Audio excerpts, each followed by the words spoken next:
Good morning students, how are you? Hope you all are fine. So students, as you know that in Hindi today we will do book work of lesson number 15. Okay. So first of all तो we will do this पठित गद्यांश. पहले तो मैं आपको आज पठित गद्यांश करवाऊंगी जो कि आपके एग्जाम में भी आएंगे, इसी तरीके के आएंगे, ये नहीं आएगा, इससे डिफरेंट आएगा, पर ये पैटर्न नहीं होगा. अब आपको ये कैसे आपको करना है, मैंने one time I gave to you in weekly test also, but फिर भी वन टाइम आप इसे अच्छे से समझिए कि इसे कैसे करते हैं. ठीक है, फिर वो चाहे इंग्लिश का हो या हिंदी का हो. ठीक है, बस पहले हम सबसे पहले तो ये देखेंगे पठित गद्यांश और अपठित गद्यांश में फ़र्क क्या होता है. पठित जो कि आपने पढ़ा हुआ है, जो आपको पहले से आपने उसे पढ़ा है, आपकी नॉलेज में है.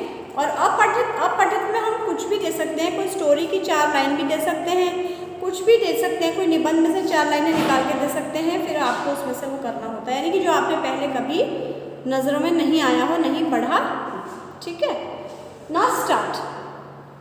पठित गद्यांश. गद्यांश यानी पैराग्राफ की कुछ लाइन्स होती हैं, छोटी सी, थोड़ी सी, 3 या 4 लाइन्स होती है. वैसे तो बड़े बड़े भी होते हैं, लेकिन according to your second standard 3 और 4 लाइन सफिशिएंट है. ठीक है, सबसे पहले जो इसमें मेन चीज़ होती है वो होती है कि आपको रीडिंग करना आना चाहिए.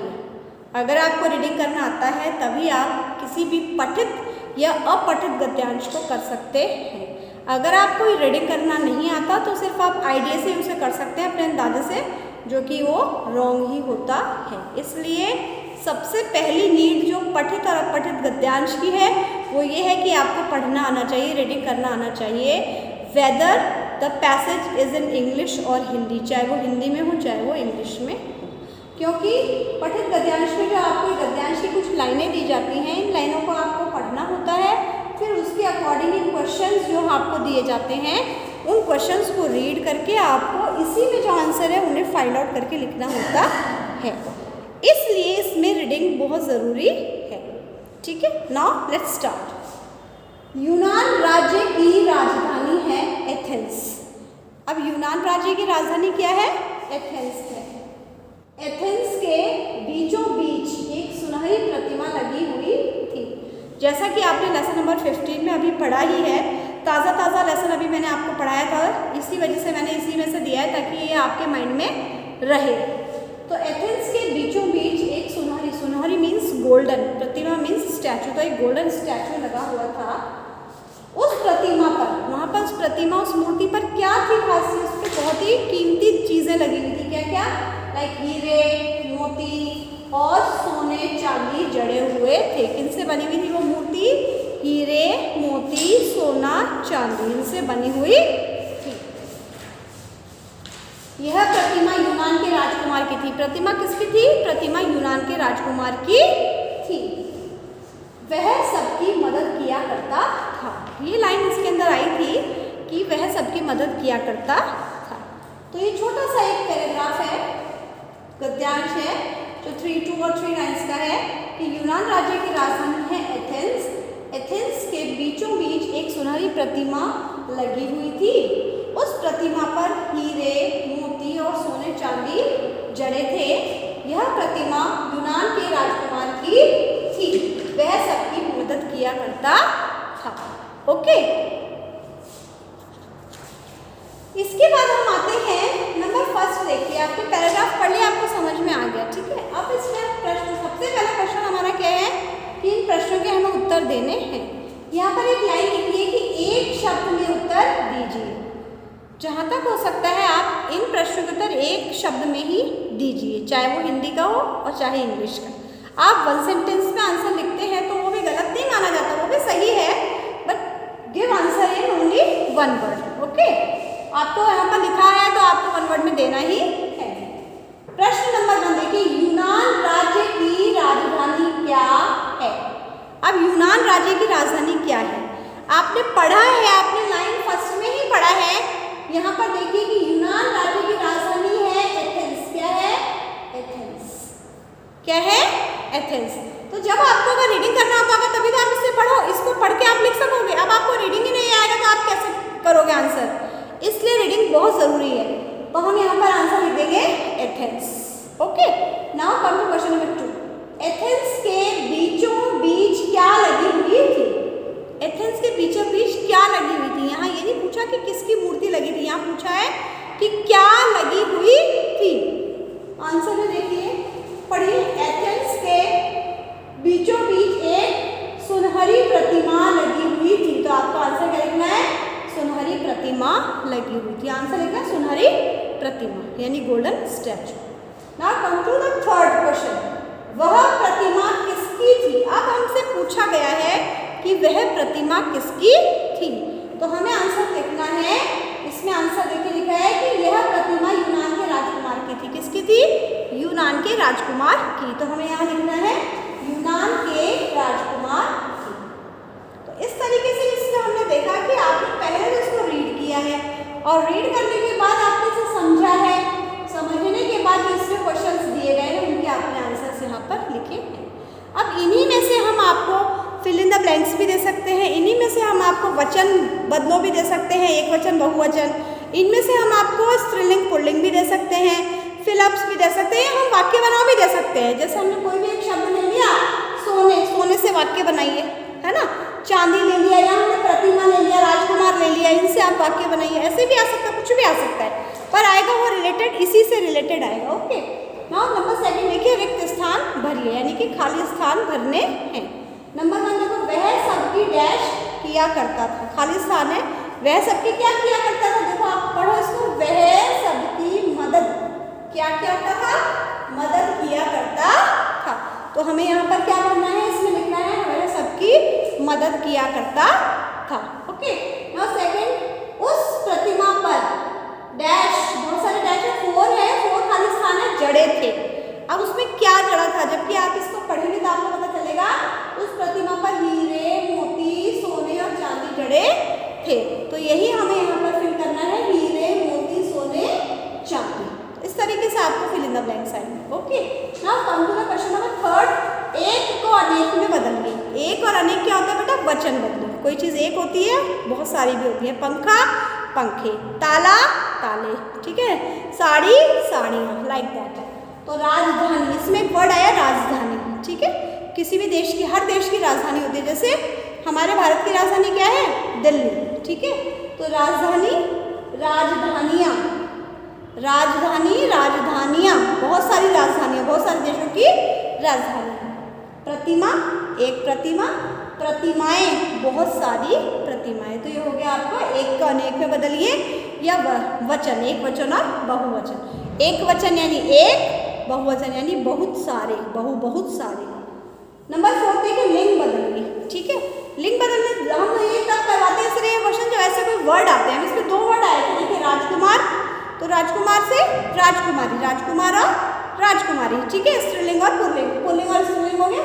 सुनहरी, सुनहरी का आ जाएगा सुनहरा, क्या आएगा? सुनहरी का सुनहरा, सुनहरी, सुनहरा, ठीक है। जैसे हम कहते हैं वो भाई वो मूर्ति सुनहरी है, सोने की है, ठीक है। और हमने कहा वो देखो वहाँ पर एक सुनहरा डॉगी घूम रहा है, सुनहरों बालों वाला डॉगी घूम रहा है, यानी कि ब्राउन कलर का, जिसके हेयर कैसे सुनहरे गोल्डन हेयर से, लाइक गोल्ड येलोइश। तो हम उसको कहेंगे ऐसा डॉगी घूम रहा है, तो वो सुनहरी और सुनहरा इस तरीके से होगा। तो बच्चों इसके अंदर खास सुनिए, इसमें मेन चीज़ यही है कि आपको रीडिंग आना चाहिए। जैसे जैसे आप रीडिंग करते जाएंगे वैसे वैसे आपको इजी होगा इसको समझने में। इसलिए रीडिंग अगर आपकी बहुत अच्छी है, आपको कहीं प्रॉब्लम नहीं है, तो आपको किसी भी पैसेज में, चाहे वो वेदर वो पठित हो या अपठित हो, सीन हो या अनसीन हो, डजेंट मैटर, कोई फ़र्क नहीं पड़ता उस चीज़ से, ठीक है। लेकिन आपको रीडिंग आना ही चाहिए। इस चीज़ का तो आपको खास ध्यान रखना है। रीडिंग ही नहीं आएगा तो आपको पैसेज समझ में ही नहीं आएगा, ठीक है ना। अब समझ में नहीं आया तो फिर क्या होगा? समझ में नहीं आया तो आप तो उसके आंसर दे नहीं सकते, ठीक है। तो बच्चों ये तो था आपका पैसेज। साथ में बुक वर्क है, वो बुक वर्क में आपको एक बार रीड कर आप समझा देती हूँ कि कैसे कैसे करना है। बाकी मैं उसका आपको फ़ोटो भेज दूँगी, तो आपको ईजी कोई हो जाएगा। आप कोशिश करिएगा खुद ही करने की, नहीं समझ में आता तब आप आंसर्स देखिएगा, ठीक है। तो पेज नंबर 97 में, इसी लेसन के पेज नंबर 97 में है सही और गलत। सही और गलत यानी कि जो सही है, जो सही है, जो आपके इसमें आया है लेसन में, तो आप उसे थोड़ा ध्यान करिए कि रिमाइंड करिए क्या क्या आया था। जैसे फर्स्ट है शहर के बीचों बीच राजकुमार की प्रतिमा लगी थी। तो शहर के बीचों बीच राजकुमार की प्रतिमा लगी थी, आपने लेसन में पढ़ा है, तो ये वाक्य क्या हो गया, ये वाक्य सही है। सेकंड, चिड़िया प्रतिमा पर जा बैठी। चिड़िया कहाँ पर बैठी थी, प्रतिमा के ऊपर ही जाके बैठी थी, तो ये बात भी सही है। राजमहल में राजा बीमार था। राजमहल में राजा बीमार था, नहीं। राजमहल के पास के जो क्वार्टर्स थे, छोटे छोटे कमरे थे, वहाँ पर सेवक का एक लड़का बीमार था। कौन बीमार था, एक लड़का बीमार था, राजा बीमार नहीं था, तो ये बात गलत है। ओके, चिड़िया ने सभी घरों में हीरे डाल दिए। क्या चिड़िया ने सभी घरों में हीरे डाले थे, नहीं, गलत। चिड़िया ने केवल उस बीमार लड़के के घर पर हीरे डाले थे, बाकी घरों में तो उसने सोने के वस्त्र डाले थे। क्या डाले थे, सोने के परतें जो थी ना, वस्त्र, वो डाले थे, तो ये बात भी गलत है। चिड़िया मूर्ति पर गिरकर मर गई। जी हाँ, हमने लेसन में पढ़ा था कि चिड़िया मूर्ति के ऊपर जाकर जब बहुत ज़्यादा थक गई तो वो मर गई थी, तो ये बात भी सही है कि चिड़िया मूर्ति पर जा गिरकर मर गई थी, तो ये बात भी सही है। ठीक है, now come to page number 98 पर आप देखेंगे क्वेश्चन नंबर 2। इसमें संयुक्त अक्षर है जिनसे एक एक शब्द ढूंढकर हमें इसमें बुक में लिखना है। ये वर्क आपको, ये वाला वर्क जो बुक वर्क करवा रही हूँ वो बुक में ही करना है। तो बच्चों इसका एक एक वर्ड मैं रीड कर देती हूँ, बाकी आप सारे बुक, आप अपने बुक में लेसन में देखेंगे तो आपको सारे वर्ड्स मिल जाएंगे। प्र से प्रतिमा, च, दो च आते हैं, बच्चे या बच्चा, स्त, सुस्त, सुस्त, ज, राज्य, द, भद्दी, भद्दी ना, भद्दी, मह, तुम्हारा, व्य, व्याकुल, रत्र, मूर्ति, क्या आएगा इसमें, मूर्ति। तो ये सारे शब्द आपको उसमें मिलेंगे, बुक में, इसी लेसन में मिलेंगे, इसी से ढूंढे मैंने भी, तो आप भी फाइंड आउट करके लिखिएगा।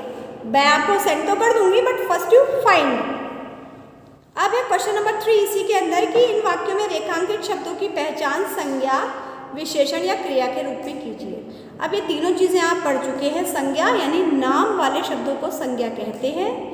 विशेषण जिन शब्दों से विशेषता का पता चलता है, संज्ञा या सर्वनाम शब्दों से किसी की विशेषता का पता चलता है, उसे विशेषण कहते हैं। और क्रिया जो कि एक्शन वर्ड होते हैं, ठीक है। काम, जिन शब्दों से किसी काम के होने का पता चलता है उन्हें क्रिया कहते हैं। जैसे आसमान से एक देवदूत आया। अब इसमें आसमान क्या है बेटा, संज्ञा। आसमान से एक देवदूत आया, इसमें आसमान पर अंडरलाइन है, तो वो क्या है, संज्ञा।